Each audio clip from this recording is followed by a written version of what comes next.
Hey guys, yeah, thanks for having me. Yeah, so Scott asked me to come in and just discuss both alternative investments, syndications, um, and so I'll try to go through this presentation with you.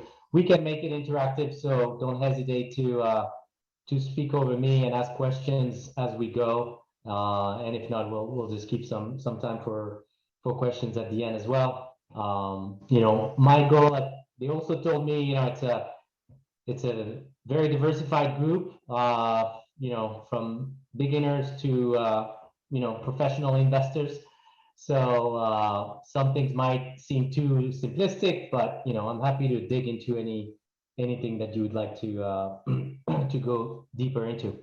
Um, and I think the goal is really just to kind of broaden your mind on the how diverse the investment universe is and how you can participate in those, and also to always think about kind of a chair with like a three leg, because the investment is one thing, but there's always some tax optimization that go with your investments, and also some asset protection that obviously Royal Solution does very well.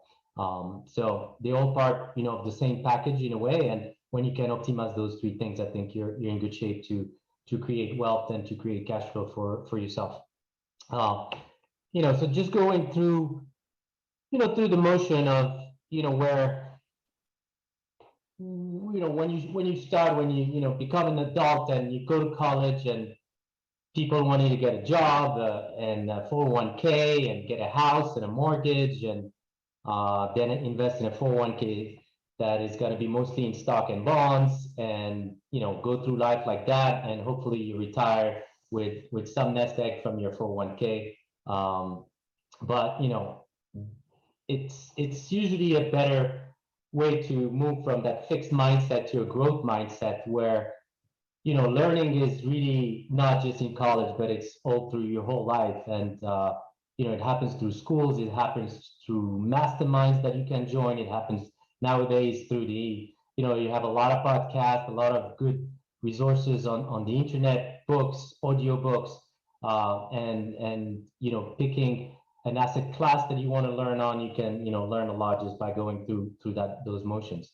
Also interesting to as you build wealth, you're going to build wealth by being, creating like horizontal cash flow. So we're going to talk, the vertical cash flow, which is probably either, a job that you have, or a business that you have. It doesn't mean that you cannot have a side gig, which is also going to maybe create some cash flow for you, as a small business, or, have a process to keep investing in syndication, as we're going to see, which are going to generate for you cash flow or appreciations, or both. Also, I was saying, always try to optimize the taxes and understand the why you're investing in these things. What do you need? And then, yeah, hopefully, as you build those, horizontal cash flows, after a couple of years, hopefully you can just retire early, instead of waiting to be 60 or 65 years old, and just going salary to salary every year, because that's the goal, to get to financial and time freedom. So there's kind of two phases for building your nest egg. One is investing to build that cash flow, as I mentioned, and that can be through various means, in either having your own business or going through syndications, and that compounds. The more you can generate returns on your money, and have your money work for you, the more it's going to compound. And hopefully, if you're in syndication, that gets you 20% a year and 20% IRR over a 5-year period, you tend to double your money over that time frame. So, and then you keep reinvesting these things, and then once you have built all that, it's also not to lose it, right? Like, it's very easy to invest it in for example, last year, you were very heavily in stocks, you were heavily in crypto, your nest egg can dwindle very fast, and or you invest in a bad syndication because it was a bad operator, and that operator, was just inexperienced, or faced some challenges that he didn't realize because life and a lot of things can be thrown at you. So there's some key attributes to keep watching, and that I mentioned at the end of this slide, which are try to be diversified, try to size your trades properly, and try to have a process in which asset class you're investing in, how much you're investing, and understand your different needs, because that's what's really going to matter, right? Like, do you need cash flow? Do you need appreciation? Do you need cash management?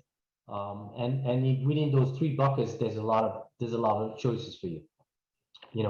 A lot of people think when they invest, it's just 401k, whatever Fidelity or Schwab in your 401k offers you, and sometimes it's as low as 5 mutual funds that you can get over time. But know that there are a lot more choices from private investment, VC, private equity, a lot of different bonds, alternative that you can also use for your cash management, alternative debt funds, things that people don't realize exist out there. High yield you probably heard about, or mortgages, but there's asset-based lending, there's specialty lending, real estate, venture debt, litigation, royalties. All these things are interesting avenues that can get you above a 10% return on a yearly basis. And sometimes those funds, if you use them for cash management, sometimes they have short-term redemptions. You can just go in there, and the money market ones are going to go, you can sell them any day, to maybe 3 months, or some have 1-year lockups. But you have options also in terms of timing, depending on sometimes you have money just for a short period of time. You're going to have an investment, or a small business to acquire, or money that you were keeping on the side after the kids went to college. So all that can be managed in different time frames as well, because as we're going to see for syndications, you put your money for you have to realize that money is probably going to be stuck for 3 to 7 years, depending on the situation. And hopefully you have events that come in, refinancing, or other things that can get you at least your capital back, and then your money keeps growing, and you keep getting cash flow on a yearly basis. So don't be shy. There's a lot of things out there, and a lot that you can learn. And so alternative assets, comprise a variety of things. Also think about your retirement accounts. A lot of people, don't realize that, you can use your 401k in different fashions. A 401k is great. And the way they sell it to you when you start working is like, oh, you're going to build a nest egg, and then hopefully you'll pay taxes when you take that money out, but you'll be retired, therefore you'll be in a lower tax bracket. But I never understood that argument, because I want to be still in that high bracket when I retire. I still want to be pay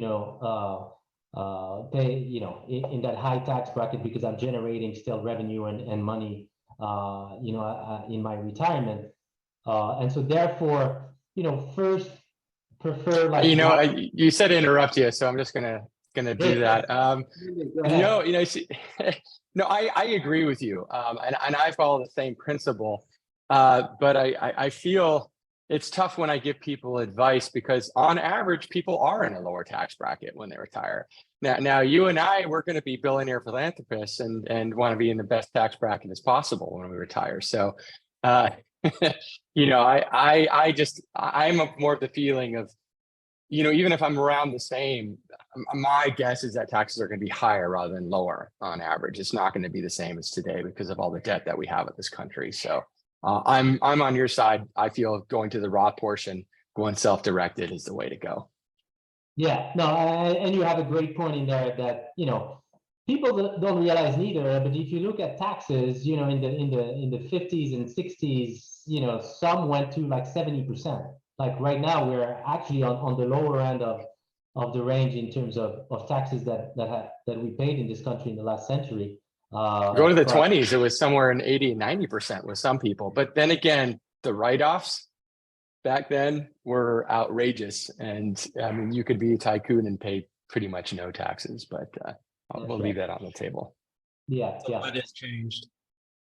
Yeah. Yeah. So, you know, I certainly had a quite high W-2 income before I was retired. The other big difference is, as a retired, you know, person and real estate investor, I have a lot of depreciation options and stuff that I can use now that I couldn't when I had a W-2 job. So although I am a big believer in the Roth, it really depends on the situation at the time. And if I could take, if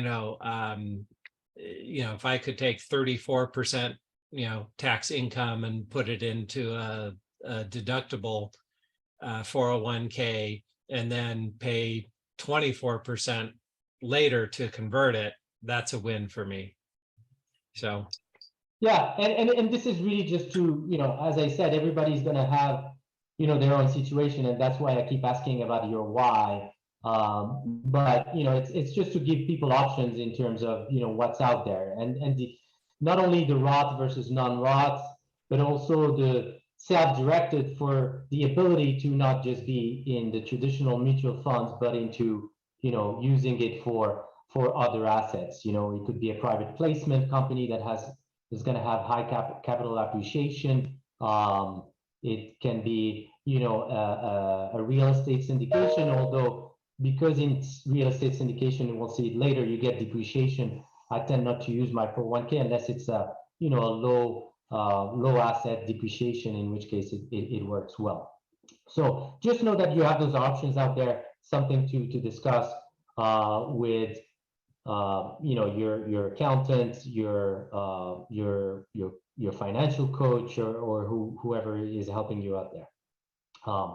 And so, Brandon was just talking about, the tax consideration, and there are choices for even high W-2, Brandon. So, the best one for people who are in the high W-2 bracket is to have your partner and your spouse become a real estate rep. So that will get you the biggest bang for your buck. If your spouse, a real estate rep, you mean a real estate professional, don't you? Professional status. RE, yes, real estate professional. Yeah. And that's because if your partner doesn't have a W-2 and gets that exam and becomes a real estate professional, you will be able to take the depreciation losses that you get from your investment in real estate. Because it's real estate depreciation, usually they go just against your passive income. But in this case, because your partner becomes a real estate professional, that's what he does as a profession. Therefore, he can take the other income that the family gets through real estate can get against that W-2 income. And again, he doesn't have to take the exam. Your CPA. And again, I have to this is everything that I'm telling you here is no tax advice. It's not investment advice. I am not an IRA.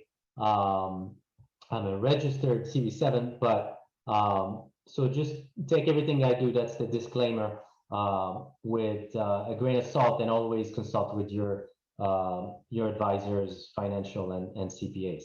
But your CPA can decide, let's say you have a couple of short-term rentals that you're managing for the family. Your CPA can make your partner give him the real estate status if he can justify that they have worked about 750 hours a year on your short-term rentals, manage all that for the family, and therefore you can be a real estate professional without taking the exam. The other thing that you can do for depreciation for high W-2s is in oil and gas ventures. So it's a little more risky because you have to be a GP, a general partner in those syndications, at least the first year, and then they move you into an LP. And being in a GP, there's a lot of risk. So, be careful, ask people who've done that before, ask again your advisors about it. But the government gives some special tax treatment to those investments because they want to encourage, oil and gas generation in the country, and therefore, because of that, you can take the depreciation that those syndications get you and get them against your W-2. So those are really the two biggest ones that you can use if you're a W-2 person. Now, there are other ways to save on taxes. We just talked a lot about real estate depreciation. There are car allowances that you can do if you buy a new car. If it's a green car, you can also get $7,500 as a tax deduction to it. So if you're in the lookout for a new car in 2023, I think you can still use those car allowances. If you run a business, you can put it on the business and get those depreciation against your taxes. There's a lot of solar, depending on the state, investment tax credit you can get as well. And then you can also be tax efficient by if you have a real estate investment, it could be a long-term rental or short-term rental property, for example.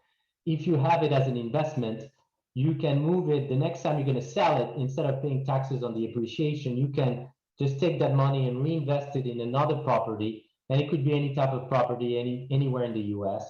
You can, even if you're in short-term rental, you're moving into a commercial property, you can do that.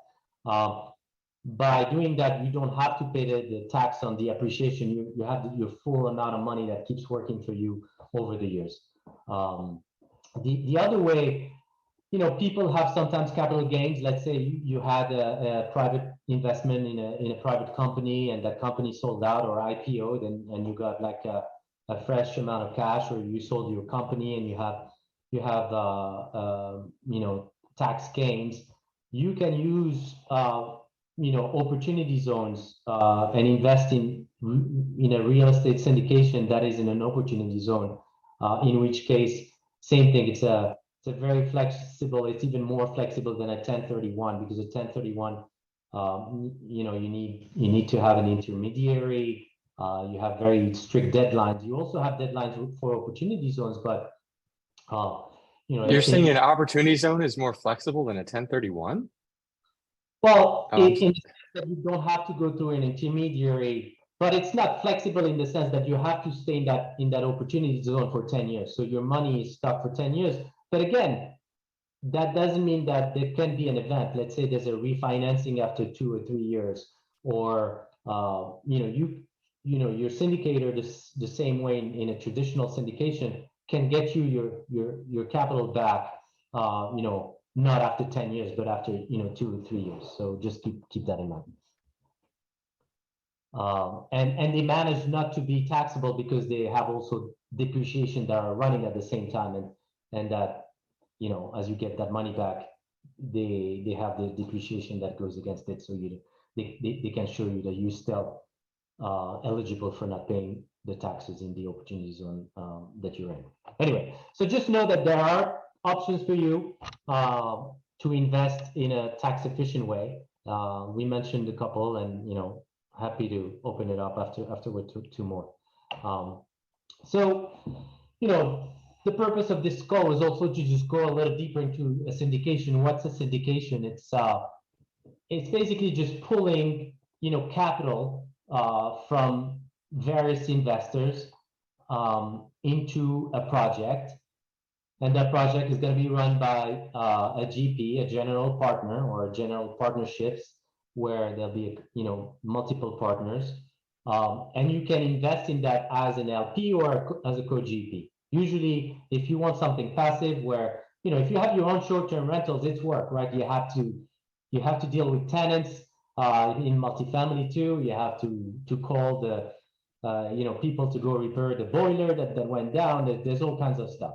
The beauty of going into syndication as an LP is that you have the general partnership that will manage all that for you, and you will just get hopefully a nice coupon every year, and then some capital events happen again, and then you continue to generate cash flow, and at some point they'll sell it, and they'll sell it with some good appreciation, and you'll hopefully get a strong return and IRR to your investment. There's two types of syndications. Nobody wants to go and register with the SEC, so they use the exemption rules, which calls for either going into a 506B or 506C. So if you heard that and you don't know what it is, it's just basically a different way to raise money for those syndicators. The 506B is going to allow to raise an unlimited amount of money. It's going to allow up to 35 non-accredited investors. But the difference between 506B and C is that it's in the number of accredited investors. It's also in the ability to advertise or not. So it used to be that 506C was the highest percentage of the syndications that were coming out. Nowadays, because of the internet, because of everyone wanting to advertise and market themselves and raise money, 506C, which are mainly for accredited investors, and we're going to go to it in a second, are getting more and more, crowded in the type of raise that is going up. So being an accredited investor means that you either made $200,000 a year for the last 2 years, or you have $1 million in net worth, not including your primary residence. And there's also some syndication sometimes for outside of real estate, mostly, where you need to be a qualified purchaser, and that's for people who have a higher net worth, even a higher net worth, and at least $5 million in investments over in their portfolio. And the way the syndication is going to be is the good news is that it allows you for a low amount of money. Not a low amount, it's still like, usually 25 to 50 grand minimums, which, is a lot of money, but, instead of going and having to buy something for $1 million, you can participate to that investment at a lower minimum. And so you're gonna go through that. The GP is going to send you what they call a PPM, which is a private placement memorandum, which will have all the information you need about the deal, how the deal is going to work, the business plan they're going to send you as well, the operating agreement, the subscription agreement that you're going to sign. That's going to really be the legal document that manages the relationship between you and that syndicate. And then, normally you'll go to an investor portal where you will get every now and then some updates about the syndication and how your investments is going. You will also get your yearly coupons through that investor portal where you'll put your banking information and all that, and that will be where a lot of the information comes to you. So syndications are great, as I said, because you can go passively and you can go at lower minimums.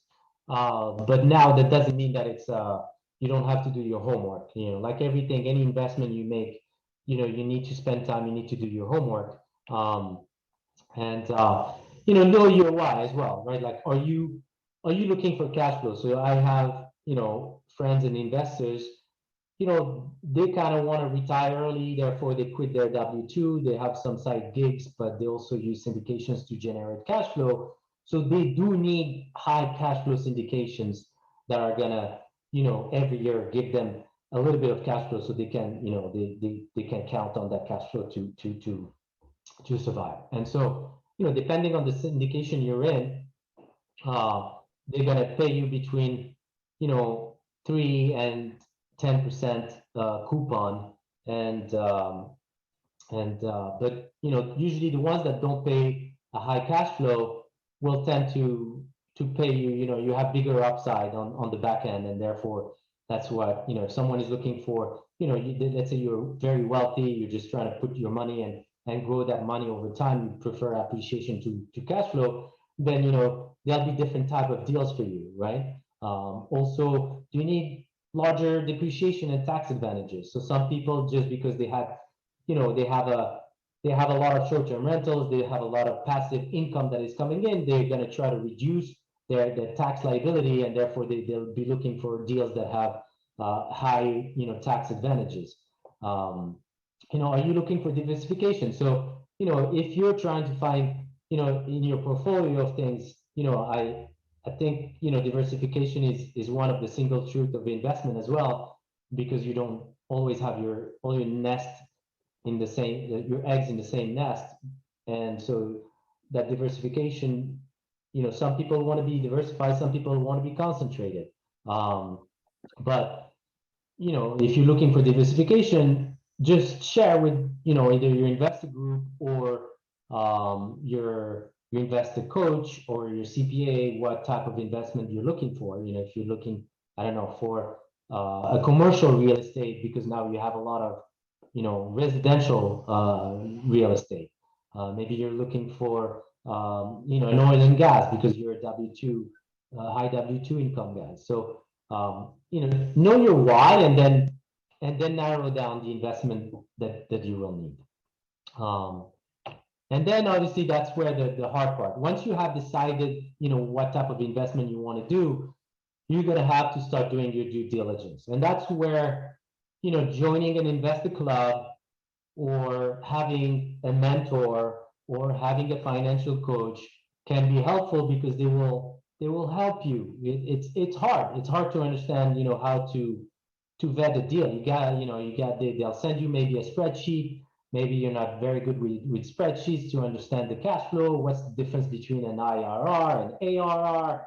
So there's all the financial side of things with what they call the pro forma and the Excel sheet, but there's also vetting the operator, right? Like a lot of the time, first when I invest is also going to be first for the operator, because I want someone who has experience.